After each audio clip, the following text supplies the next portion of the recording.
Hello everyone, welcome to S N Linux. I wish you are all well. So आज हम बात करने वाले हैं बूटिंग प्रोसेस में जो एक छोटा सा पार्ट होता है जो आपके पूरे ऑपरेटिंग सिस्टम को कंट्रोल करता है। अगर इसमें कोई भी प्रॉब्लम आ जाए तो आपका कंप्यूटर कभी भी बूट नहीं हो पाता है। उसके लिए हम आज बात करने वाले हैं एमबीआर की। हम बात करें what is MBR. MBR it means master boot record. MBR एक छोटा सा सेक्टर होता है जो आपके हार्ड ड्राइव के बिल्कुल स्टार्टिंग में होता है। इट मीन्स डिस्क की फर्स्ट जो आपके 512 बाइट्स होते हैं उनमें स्टोर होता है आपका एमबीआर।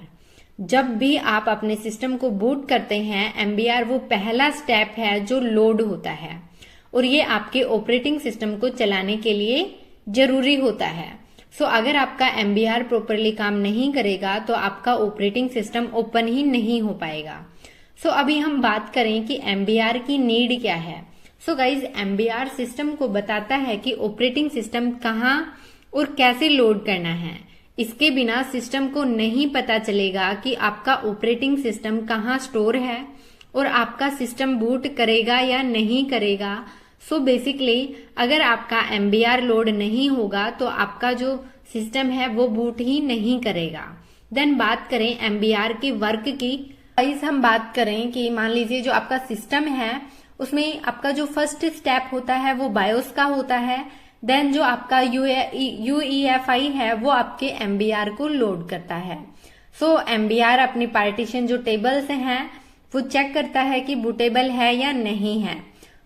अभी हम बात करें कि जो आपका एमबीआर है और जो जीपीटी है इन दोनों में क्या डिफरेंस होता है।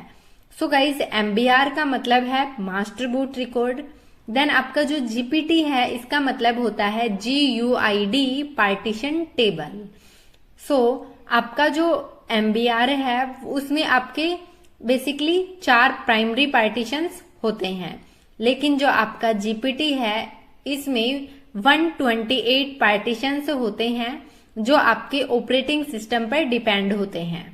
देन बात करें आपका जो एमबीआर है इसमें 2 टेराबाइट होता है आपका डिस्क का साइज। देन जो आपका जीपीटी है इसमें 9.4 जेटाबाइट होता है आपका डिस्क का साइज। इसमें साइज का अंतर होता है। देन बात करें आपके डाटा स्ट्रक्चर लोकेशन की, तो एमबीआर सिर्फ डिस्क के फर्स्ट सेक्टर में होता है, बट जो आपका जीपीटी है वो डिस्क के मल्टीपल लोकेशन पर बैकअप होता है। क्या डिफरेंसेस हैं कि इसमें आपका जो एमबीआर है 4 पार्टीशन होते हैं, 2 टेराबाइट साइज होता है इसके डिस्क का। देन जो आपका एमबीआर है ये फर्स्ट सेक्टर में स्टोर होता है, बट जो आपका जीपीटी है वो आपके ऑपरेटिंग सिस्टम के ऊपर डिपेंड करता है। 128 पार्टीशंस होते हैं। देन इसका जो साइज है वो जेटाबाइट में होता है जो कि 9.4 होता है। देन आपका जो डिस्क है जीपीटी में मल्टीपल लोकेशन पर अपना बैकअप रखते हैं। देन रिलायबिलिटी की बात करें तो अगर एमबीआर करप्ट हो गया तो बूट फेलियर होगा। देन जीपीटी में बैकअप हेडर्स के साथ ज्यादा रिलायबल होता है। देन ऑपरेटिंग सपोर्ट की बात करें तो पुराने सिस्टम जैसे जो आपका बायोस होता है वो बेस्ड होता है आपके एमबीआर पे। देन जो नए सिस्टम है वो बेस्ड है आपके यूईएफआई पे। जैसे कि आपका जो विंडोज है, लिनक्स है, ये आपके यूईएफआई पे बेस्ड होते हैं। जो भी आपके पुराने ऑपरेटिंग सिस्टम होते हैं, पुराने सिस्टम से हैं, वो आपके बायोस पे डिपेंड करते हैं। मेनली एमबीआर में सिर्फ 4 प्राइमरी पार्टीशन बनाए जा सकते हैं। जीपीटी में काफी ज्यादा पार्टीशन बनाए जा सकते हैं। देन इनके साइज में अंतर होता है, इनके अलग अलग ऑपरेटिंग डिवाइसेस जो हैं वो सपोर्ट करते हैं। इस तरीके से आपका एमबीआर और जीपीटी में ये अंतर होता है। तो आप डिसाइड कर सकते हैं आप अपनी रिक्वायरमेंट के अकॉर्डिंग कि आपके लिए कौन सा बेनिफिशियल है। देन अभी हम कुछ सिनेरियोज की बात करें गाइस। सिनेरियो क्या कि मान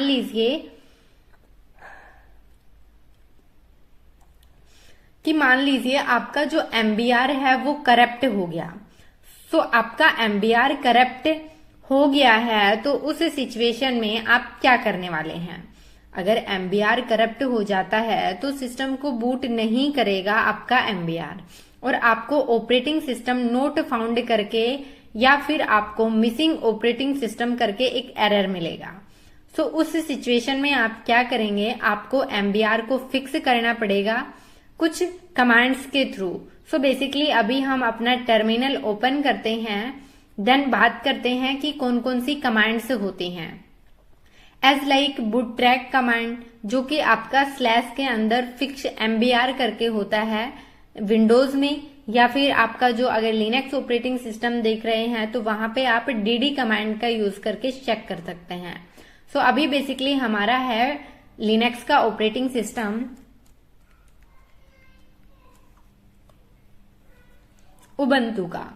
सो यहाँ पर से हमारा DD कमांड होता है, वो कुछ इस तरीके से काम करता है जैसे कि आपने लिखा DD इफ, देन आपको जो भी इनपुट देना है आप वो इनपुट दीजिए। आपका मान लीजिए file name. So first of all हम चेक कर लेते हैं अपनी फाइल्स। यहाँ पे यहाँ हम कुछ भी कर रहे हैं तो सिंपली आप करने वाले हैं DD if is equal to का साइन, देन आप अपना जो फाइल नेम है वो दीजिए। तो मैंने यहाँ पे लिखा file1.txt, देन उसके बाद मैंने किया ऑफ इज इक्वल टू आपका जो आउटपुट फाइल है वो। सो आपका आउटपुट फाइल क्या है वो आप यहाँ पे मेंशन कीजिए। सो मैंने यहाँ पे किया file2।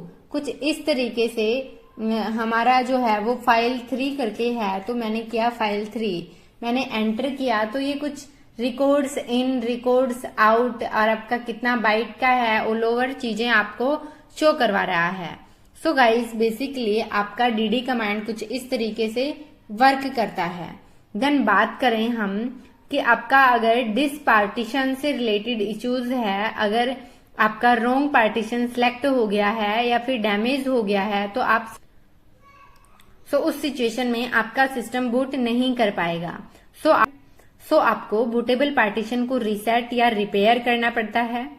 आपका जो पार्टीशन टूल्स हैं उनका यूज करके, जैसे कि आप यूज कर सकते हैं आपके fdisk कमांड का। सो बेसिकली आप fdisk कमांड का यूज कैसे करते हैं, आप fdisk के कमांड के साथ जो भी आपके ऑप्शंस हैं आप उन ऑप्शंस को यूज करते हैं।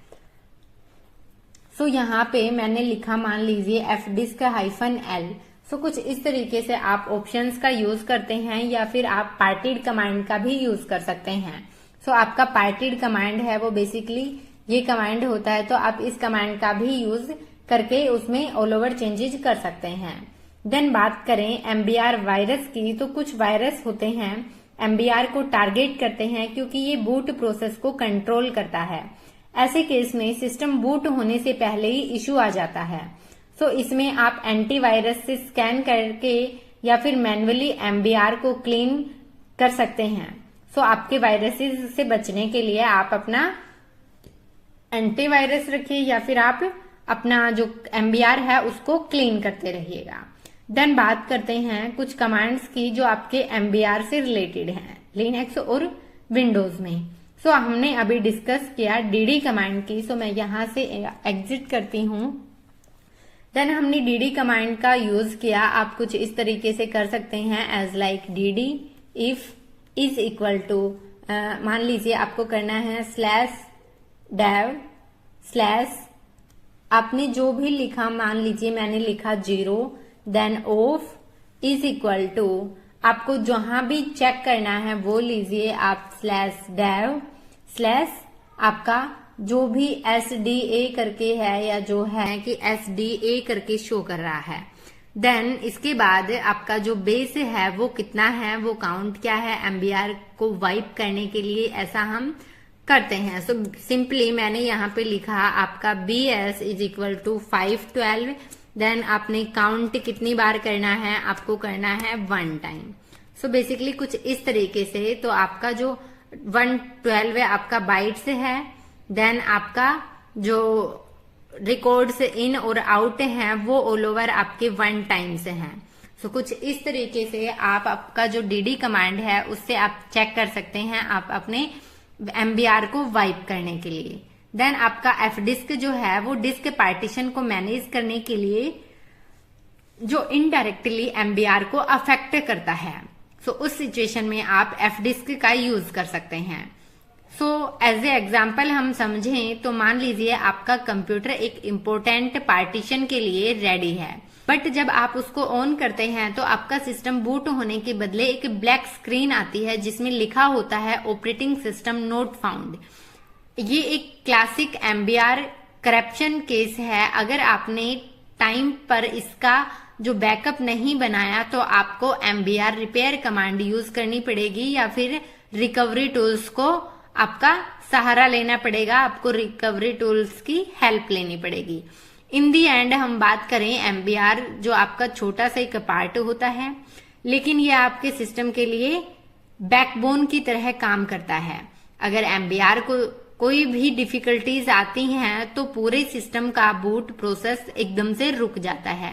एमबीआर के बारे में हमें नॉलेज होना और जो भी इश्यूज आते हैं उनको ट्रबल शूट करना ऑल ओवर जो सिस्टम एडमिनिस्ट्रेटर हैं या जो आपके डेवऑप्स इंजीनियर हैं उनके लिए इम्पोर्टेंट होता है।